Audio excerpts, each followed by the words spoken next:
ଦେଖନ୍ତୁ ଭାଇମାନେ ମୋର ଖରାରେ କାମ କରୁଛନ୍ତି। ମୁଁ ବି ଚିନ୍ତା କଲି ସେ ଗାଡ଼ି କାଟ ମୁଁ ବି ଚିନ୍ତା କଲି ଆଜି ହେଉଛି ସଂକ୍ରାନ୍ତି ବସିବି କାହିଁକି ମୋ ଭାଇମାନଙ୍କ ସାଙ୍ଗରେ ଖଟିବି 1000 ଟଙ୍କା ପାଇବି।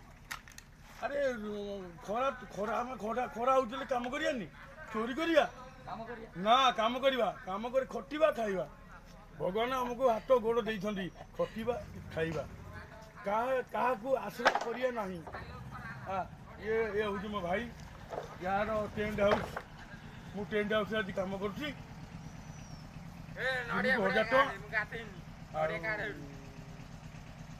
ଆଉ 2 ଘଣ୍ଟା ପରେ ଗାଧୋଇ ପାଧେଇ ଖାଇ ଶୋଇବି। ଆଉ ବର୍ତ୍ତମାନ ଭାଇ ମୋର ଆସି ପହଞ୍ଚିଲେ।